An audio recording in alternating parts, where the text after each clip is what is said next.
Welcome to Beers BBQ. This week, we're going to grill a Marinated Tri Tip, and I'm drinking Beat Brewing's Hoppy Times IPA.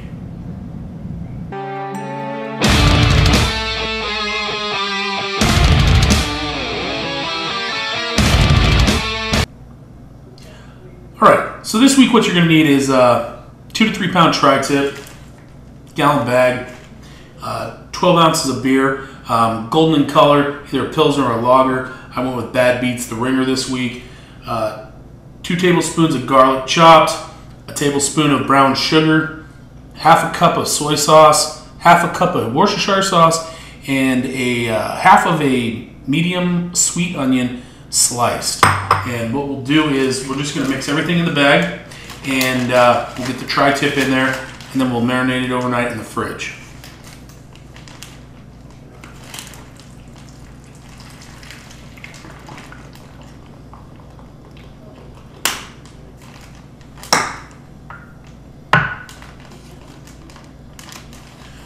Once you get everything mixed in, before you add the Tri Tip, make sure you mix it up real good.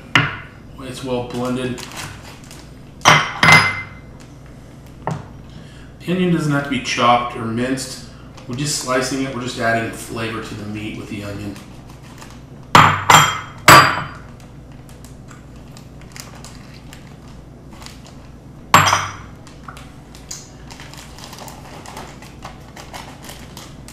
Okay, got all the ingredients in there. Mix that up.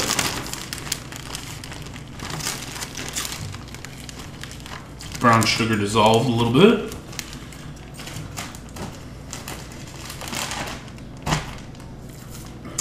And add your Tri Tip.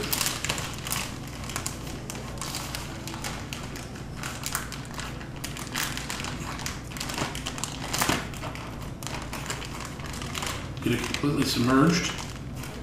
We'll seal up the bag and wipe it off, obviously. Slide my hands in there. Push all the air out, or as much as you possibly can.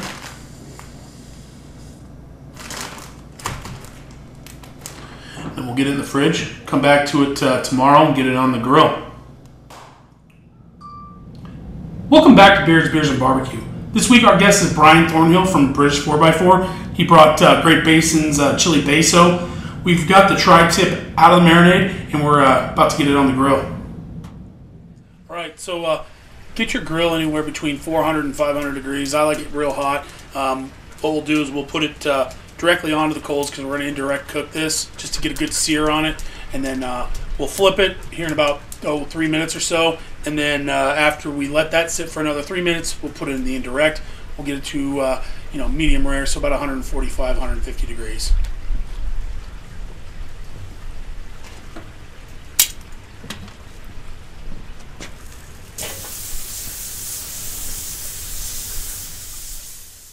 Welcome back to Beers BBQ. This week, I've got Brian Thornhill here. He's from British 4x4. He is a Land Rover specialist. Is that what specialist? Something like that. Okay, perfect. He brought Great Basin's chili beso. It's like one of my favorite local beers. If you haven't had their chili beso at Great Basin, get over there and check it out. So, Brian, how long has British 4x4 been open, man? 7 years. 7 years. Nice, man. So, what got you into mechanics first off? I mean, what drove you to get into fixing cars? I am a third-generation mechanic, passed down from my dad and my granddad, so it's kind of in the blood. Okay. And what led you to Land Rovers? I mean, where did you start?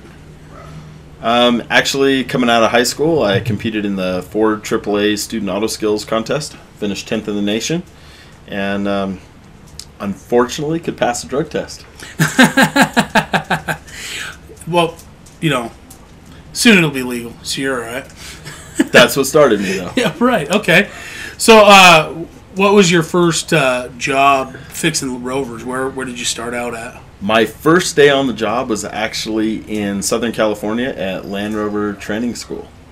Nice. How'd you get into that?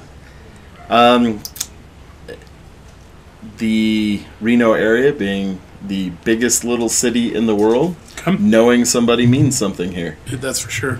And so I was able to get a job by knowing somebody who knew somebody and being able to pass a drug test. The 29 people before me couldn't.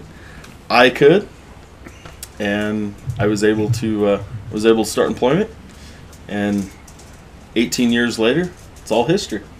How long were you in LA for?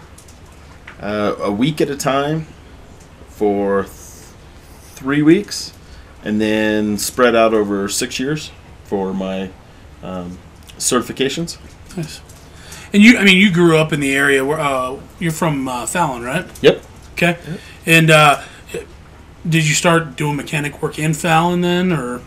Yeah. So in 3rd grade, I started out mopping and sweeping the floors of my dad's lube and tune shop, and just kind of progressed from there. Just got after it. And then you worked for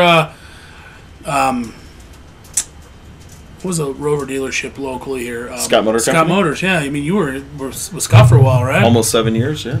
Yep. And then you just branched off and did your own thing. I went from there to a private collector for 4 years, and then left the private collector and opened my own shop. Yeah. Nice, man.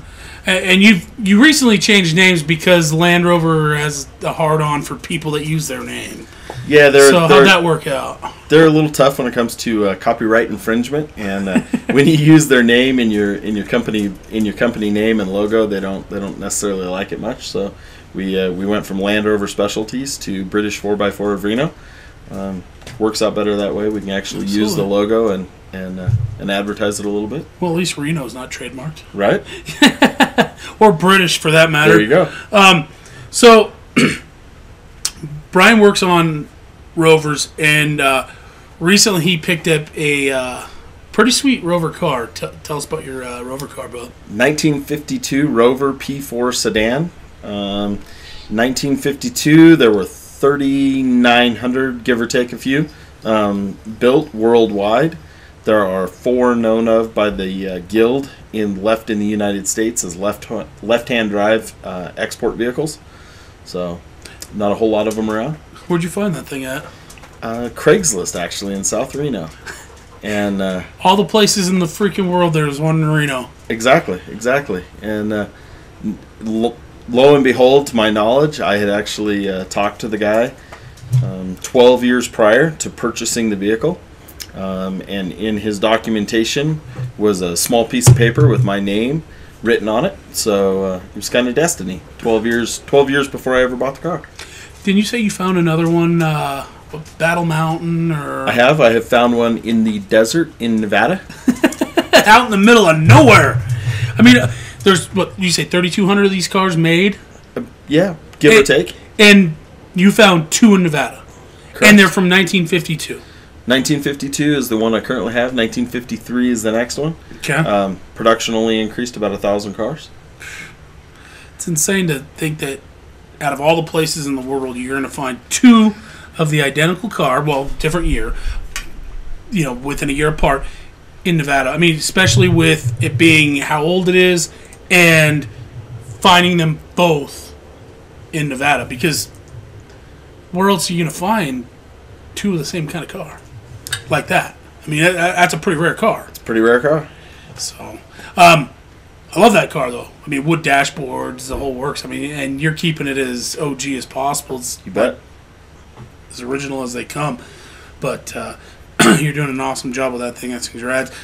So Brian does some other really cool stuff. We'll put some pictures up on the YouTube page. But he did a rebuild on a Defender just recently. Mm-hmm. How long did you have the Defender for? Too long. We had the car 9 months, but we did essentially a frame-up restoration, all new paint, interior, engine upgrade, suspension rebuild. Takes a lot of man hours to tear a car down to its beginning and come back fresh. And you're starting a new one. You just started a new one. We are. We just started a 67 Series 109, putting it on a 95 Defender 110 chassis. That's awesome. It's going from leaf spring drum brake to coil sprung disc brake 300 TDI turbo diesel with a 5-speed gearbox. So all the creature comforts of a 95 Defender 110 wrapped up into the body of a 67 109.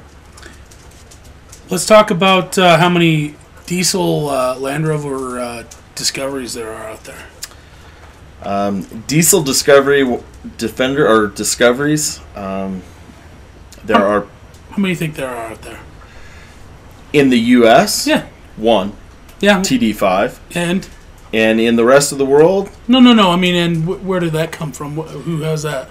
Well, I built that vehicle several years ago. So far, the only TD5 5-speed conversion that's known of in the newer body styles of the 99 to 2004 Discoveries. Not an option available in the U.S. So you just said, I'm going to build one myself and be done with it? Well, fortunately or unfortunately, I worked for somebody who had a lot more vision than I did and a lot bigger pocketbook. And we decided that a 2001 Land Rover Discovery Series 2 needed to be built in the U.S. as a TD5 5-speed car. Sweet. And how long have you had that? I have been the proud owner of that vehicle now 3 years. It has been on the road 10 years now. Pretty awesome. Yeah, no, it's way awesome. I mean, you're the only owner of one in the United States, so that's super cool. I mean, they do them in Europe, right? They do. Okay, and what, like, as far as how many do they? I mean, do they do a bunch of them, or is it just a few here and there? Or no, the majority of the European market, majority of the non-North America market is TD5 5-speed cars. So the North America market is the very narrow market to the Land Rover world. Everything here has to be EPA certified, right? And therefore we can't bring the cool stuff over here. That's too bad. I mean, there's a lot of cool cars over in Europe that they can't bring over here. I mean, not for just the EPA deal, but for money reasons too, because the dollar versus the euro and that type of thing. I mean, there's a lot of Audis out there that are phenomenal cars that they can't bring over here because of money reasons. But I've never heard the EPA thing, so that's kind of a cool deal to between hear the EPA and crash standards, and the fact that you have to spend as much money as you do to get everything certified through the U.S. government, it makes things very difficult. But anybody with a pocketbook large enough and an imagination large enough to bring pieces and parts to the U.S. can build just about anything they want. That's cool. So if you own a Rover, get over to British 4x4. And Brian's the man. I mean, he's... anybody I talk to... I mean, Brian's a personal friend of mine. So anybody I talk to that owns a Rover, I'm always sending them that way. I'm giving a card out saying, hey, Brian's the man. He's not... I mean, the Rover dealership in Reno is terrible. Seriously. And I'm in the auto business, so I can say that. And I've dealt with them on numerous occasions. I won't deal with them. I call Sacramento if I need parts or anything like that. I don't even deal with the locals. So if you need work done to your Rover, call Brian. Brian will get you squared away. He'll get your parts. He'll take care of you. He's fair. He's honest, and he's a great mechanic. So anything you need Rover-wise, British 4x4, 358-2003 is their phone number. You can check him out on Facebook. You got an Instagram. Instagram now. He's got an Instagram. I mean, what mechanic has an Instagram? Come on. And go on there and check out what he's doing with these rebuilds. I mean, he's doing frame-up rebuilds on some sweet-ass Defenders. And he's just a good dude, great mechanic, and like I said, he's honest. So check him out. If you have a Rover, he'll get you taken care of. And then don't forget to share and like our posts on Facebook, and then subscribe on YouTube. And Brian, dude, thanks for bringing the chili beso, brother. Appreciate you. All right, so we got our Tri Tip up to 145 degrees. We wrapped it in foil and left it sitting on the counter for about a half hour. Let it get up to internal temperature to medium rare, and we're about to slice it.